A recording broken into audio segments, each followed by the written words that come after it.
What is good, everybody? Welcome back to another episode of the Bird Flock podcast. We are joined by a super special guest today. We'll call him the star of the show from the Owls Friday night matchup with the Argos, Tyler Snead. Tyler, thank you for hopping on with us. Yeah, man. Appreciate you having me on. Obviously, like I said, the star of Friday's matchup. We're obviously super fired up to have you on the show. This was definitely, I guess we can call it a coming out party for you in only your second career game. But in this short time that you've been in the CFL, how do you think you've adjusted to, the Canadian game? Obviously, there's a little bit of a difference, obviously working with the Waggle, working with all. How do you think you've adjusted, and what has been, that biggest challenge for you since joining and coming into the CFL? Yeah, it was definitely took some adjusting, especially those first couple of days of camp, just because that's first doing it against defense. And so the waggle was a big part of that, but you can use it to your advantage. So, I like that. Um, Another thing I had to adjust to was the 12th man on defenses and stuff. So there, you kind of get some different looks, at least than what I was used to before. But I feel like I've been adjusting, and that goes on. You see more and more during camp and whatnot. So I feel good, but I mean, there's definitely things I can still adjust to better. But day in and day out, you just get better and better at it. For sure. And I mean, look, 3 touchdowns in any game in any league. It's quite the accomplishment. Obviously, before we started recording, you mentioned you had some family come down for the game, which is, like I said, what a game to come down to. But obviously last week against BC was your first career CFL game. Did you feel like, obviously there was a huge step up in productivity from game 1 to game 2? Did you feel like there was more of a game plan for you heading into week 2, or was it just all circumstantial? You beat your guy, you were in the right place, right time, or did you feel like there was more of a game plan around you? Um, I think a little bit of both stuff works against different defenses and whatnot. And I like our game plan going into BC and going into Toronto. But I mean, if you go back and watch the clips, Seven's back there and he's making crazy plays, and then he's putting the ball right on me, and so he just made my job kind of easy. He put the balls right there, so right time, right place, just a little mixture of everything. Yeah, I mean like that first touchdown right before the end of the half. I think it was you and Q in the back of the end zone, and it was just kind of toss it up and hope one of you go up and get it. And obviously you came down with it. Play the second touchdown, not to take anything away from you, but was just a freakishly athletic play from Cody, an unreal play Yeah. from Cody. Yes.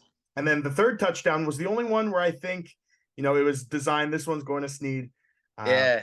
What was going through your head, going into that play, going up to the ball, knowing that you're probably getting the ball on that play?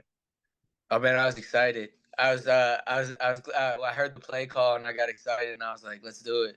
And so Cody rolled out. He found me. I know I'm probably hard to see for him too, because I'm not the biggest guy out there, so I'm not the biggest target. But he found me and he put the ball on me, and we executed that one pretty good. Yeah. So I coach like minor football too. And a play like that, that's something, we'll practice for 5 minutes at the end of a practice.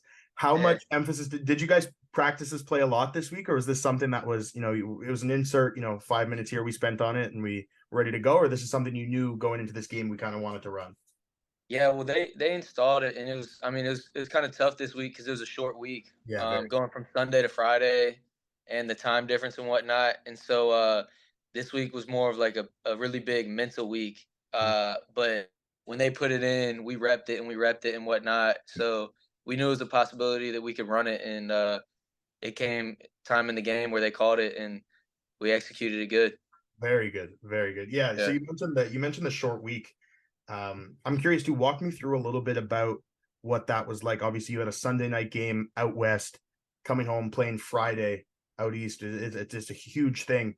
Was it just walkthroughs all week? Was there any normal practices, or like you said, it was pretty mental? But Yeah, no, it's big mental. I think we got a couple days off right when we got back from BC, and then first practice we had was kind of like a walkthrough with a little mixture of individual that you went 75 the full speed on, and then the through you it was like a jog, more like a jog through type, but it wasn't full go by any means, just because short week, the body's recovering and whatnot. So they did a good job taking care of us and doing all that. And then the next day was more the mental type, get a lot of the in, run through it 2-3 times, and then make sure we're all ready to go.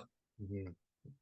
That's awesome. That's awesome. And last week, you had another fellow receiver make his CFL debut in Courtney Davis. He came onto the scene with that crazy head top too. Yeah. But just heading into the season, and I want to be completely transparent. Like I think myself, Owls fans, we're worried about the receiver depth. But now 5 weeks in, we're like, oh shit, we have a problem. It's a good one though. There's just so many bodies to feed. Obviously, Austin Mack is coming out and having a crazy season. Aon is going absolutely nuts. And with everyone else that's scheduled to come back. I think it really just speaks to the depth of the receiver room that we didn't know we had. But I think heading into camp, obviously the guys in that room knew what you guys had at that point. How would you describe this receiver room? Whether it's just one word or just the overall resiliency of this group heading into the year that you've been a part of. Yeah, no, I mean, we got some dudes all around, dudes that can play any position, and when the ball's in the air, they want to go get it. So we got players, and coach always says, next man up mentality, and they shouldn't, they shouldn't any drop off. And I really believe that anywhere across the board for the room, just anybody could step up and take that load and do what they're supposed to do. I think everybody bring uh, their own thing to their game. So that helps too, and like uniqueness. Yeah, got some dudes there for sure. And then obviously, like you kind of alluded to it before, Cody has been magical through these first few weeks of the season.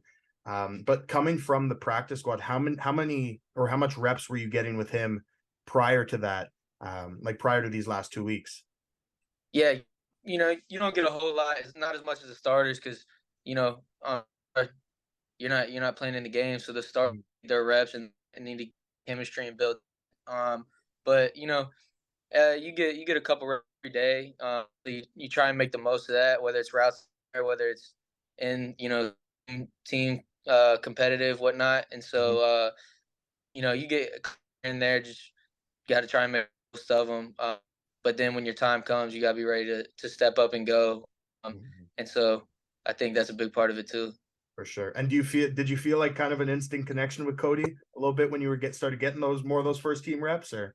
Yeah, and camp helped too because camp, they did a good job rotating every through, and everybody got timing with everybody, and so we kind of had a little bit there, so I knew how he played in his game and whatnot, and so then going back to it, yeah, I feel like we had pretty good connection.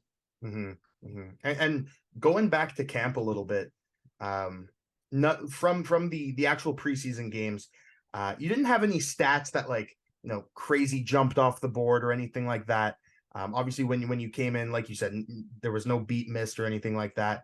But I think it was Joey Alfieri who wrote about it a little bit, who said just your presence in the practice side of camp outside of the games was what really made the Alouettes fall in love with you, obviously.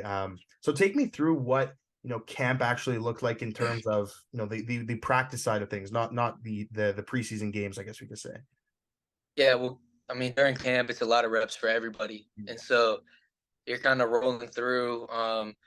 You get tired in some of those days, but yeah, I mean, my big thing coming into camp was, I'm trying to make the roster, make the team. I'm trying to stay in Montreal, so I kind of that, and I know I'm not the biggest, I'm the fastest, so I try and play like that, and just give it every play, whatever I can to help and help the team win.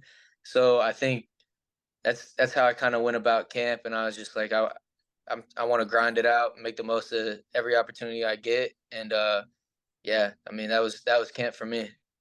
That's awesome. That's awesome. And then I think you signed in January, right? To the Owls, you were signed Hmm. by January. So how much Yeah. between January and camp Did you spend learning about the CFL game and things like that? You must have come into camp, fairly prepared on what to expect and everything. Yeah, you got to do film study, so I watch games, watch highlights and all that, and then um, we got the playbook a couple months later. So trying to learn the plays, trying to get in that and make sure I know every position. And then obviously I tried on the waggle a little bit before I came, just getting that running start. Mhm. But yeah, I came prepared, but then it's always different when there's move out there, and bullets are flying during camp. Everything they expect you to go fast, and so yeah, I mean, I did a little studying, but I still had to get used to that waggle. Like I said, every day it got a little bit better, but yeah. And were there any receivers that you really studied their film hard? That anyone that jumped out of the books and you're like, okay, I got to take a look at this guy a little bit. Yeah, well, obviously Gino from last year, Of he's course. a great one to look at. Big guy though, so Mhm. I'm not real big, but I watched funny actually. My freshman year at college, I had our DB's coach said reminded him of somebody from the CFL, and I looked him up and I watched his highlights. And I can't remember his name now, but I mean, he was going crazy out there. Mhm. But he was like a little guy, little receiver, Yeah. so kind of related to my game and whatnot. But I remember I saw him freshman. I read him right before the game, and Mhm. yeah, that was kind of my film study right there. Just him watching him get in and out of routes and stuff like that. That's awesome. That's awesome. Hmm. And then one thing, like you said, you've only been around the CFL in Montreal for a few months now. Um, and the truth is, a lot of Alouettes fans don't know a lot about Tyler Snead. So I'm going to give you the next few minutes here. I'd love to hear just a little bit more about, your journey to the CFL, your journey, throughout college, through university, obviously into some NFL tryouts as well. I believe with the Hmm. Steelers. Hmm. I'd love to hear just a little bit more about that journey and learn a little bit more about you in general. Yeah, I kind of got a crazy story. In high school, like I got the biggest whatnot. So I didn't have any scholarship offers out of high school. So I went on at East Carolina, which is an hour and a half from my home. Mm-hmm. So it's not too far. But yeah, walked on there freshman year, spent the first 8 on scout team, and then somebody got hurt. I got my opportunity to play, did well, earned a scholarship after that year. Then they had a change in coaching staff. So staff came in, they took my scholarship away, gave me spring to get it back, and I ended up earning it back spring. So went through all the kind of up and down. It was crazy college, but that was my first 2 years, and then the rest of that was all good. And then coming out of college, I didn't get drafted any free agent deals. I went to a rookie camp tryout with the Steelers. I ended up doing good off that, so they signed me. After that, I spent all the preseason with them, and then they let me go on the final cut. And from there on, I was just at home trying to work and make money. And then Montreal called and they signed me, and so that's how I got here. The rest is history. The rest is history. Yeah, I yeah, noticed the CFL posted like all three of your touchdowns on their socials, and I noticed Kenny Pickett shared it too. yeah. Do you know him from your time at Steelers rookie camp, or is there a relationship from before that? Yeah, no. So I knew him at they had rookies do a whole lot of meetings and a bunch of stuff together. So Mhm. we got pretty close. And a bunch of other guys in that rookie mini camp. We all got close and cool. So Mhm. yeah, it was pretty cool. And I noticed I'm a Colts fan, so I follow Alec Pierce. I noticed Oh he posted yeah. that too. How do you know Alec? So Alec played for Cincinnati, and they were in our conference, and so I knew of him and whatnot. And then coming out for pro day and all that, doing all the training, I Mhm. trained with him before, like he went to the combine and all that. So I did all that training with him, and then we stayed in touch and we trained again for like a month for preseason camp last year. And Mhm. so yeah, we're pretty good boys now. That's sweet. That's sweet. Yeah. And just this is for me personally. Obviously, I wasn't expecting to ask this question, but going back to your time in college, when that scholarship, when you earned it one year, and then coaching staff comes in, takes it away, gives you the spring to earn it. Do you take that as like an insult almost, or do you just use that as fuel to ball out in spring, and you're going to get it back because you're going to ball out in spring? Yeah, no, I mean, when I had a meeting with him and he just kind of told me, hey, love him to death, love the coach. I wasn't mad. I don't have any hate towards him. To me, it was he basically just said, hey, we're coming in here. We see you don't Mhm. have a whole lot of film. He was like, we know you walked on before, but he was like, if you earn the scholarship once, then you should have no problem earning it again. He was like, just go out there and prove us wrong. And Mhm. so, I mean, it gave me that spring, and I had a chip on my shoulder for sure that spring, and I used that as fuel. But at the end of the day, glad they did it. So one thing, I like to ask all the boys when they first make it to Montreal is, any type of restaurant or just experience in general that they really like. Have you had that since you came to Montreal?